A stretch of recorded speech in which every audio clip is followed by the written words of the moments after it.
Oke, mulai. Selamat malam, perkenalkan nama saya Agnes Witbr Sinurat, NPM 227554042. Program studi akuntansi perpajakan kelas 3B. Di sini saya akan menjelaskan pembelajaran mengenai standar akuntansi keuangan, penggunaan standar akuntansi keuangan di Indonesia, dan kerangka konseptual. Perkembangan standar akuntansi keuangan. Standar akuntansi keuangan adalah pedoman seorang akuntan dalam menyusun laporan keuangan.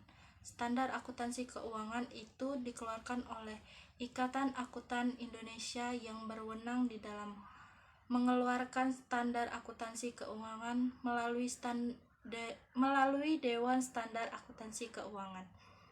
Standar akuntansi keuangan dimulai tahun 1974 yang dikeluarkan Prinsip Akuntansi Indonesia. Merupakan pedoman bagaimana menyusun laporan keuangan di tahun tersebut.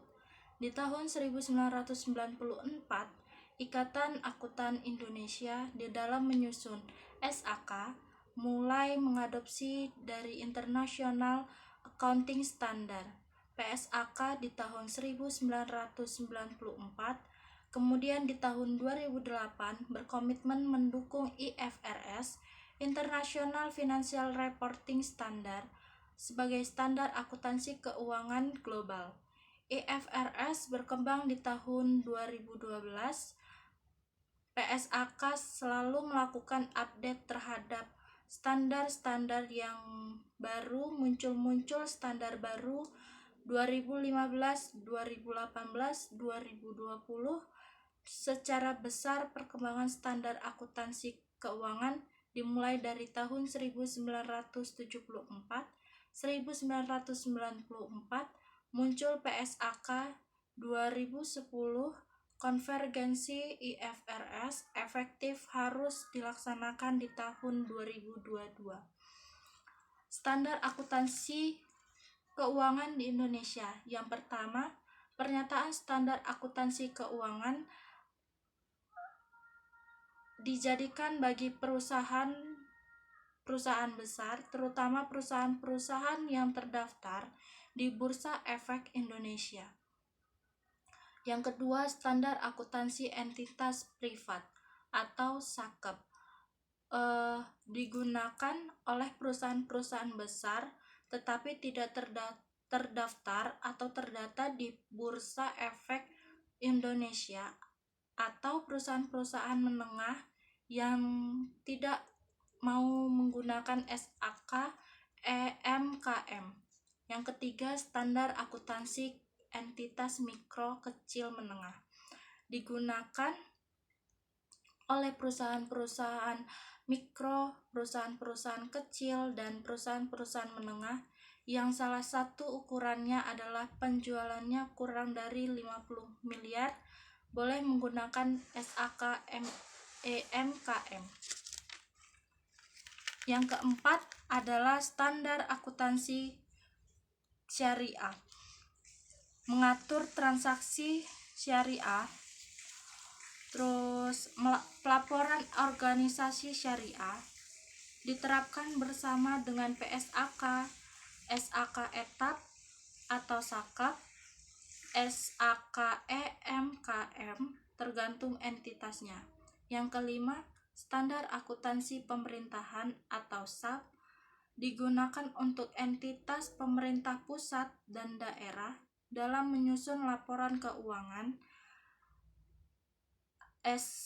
SAK pemerintah ini mengatur bagaimana penyusunan laporan keuangan di pemerintah kabupaten kota maupun pemerintah pusat. Terus kerangka konseptual pelaporan keuangan atau KKPK. Tujuan umum pelaporan keuangan adalah menyediakan informasi keuangan tentang entitas pelapor yang berguna untuk investor. Keputusan mengenai kerangka konseptual, pembelian, penjualan atau pemilikan, penyediaan atau penyelesaian pinjaman, menggunakan hak untuk memilih atau memengaruhi tindakan manajemen. Terus selanjutnya, karakteristik informasi keuangan yang berguna. Karakteristik kualitatif laporan keuangan yang berguna. Karakteristik kualitatif fundamental sebagai berikut: relevansi, representasi tepat. Karakteristik kualitatif peningkat yaitu keterbandingan, keterverifikasian, ketepatwaktuan, keterpahaman. Unsur-unsur laporan keuangan: definisi aset, definisi liabilitas, definisi ekuitas, definisi penghasilan dan beban. Selanjutnya, pengakuan dan penghentian pengakuan. Proses pengakuan, kriteria pengakuan sebagai berikut: relevansi dan probabilitas rendah. Penghentian pengakuan. Pengukuran. Dasar pengukuran sebagai berikut: biaya historis dan nilai kini.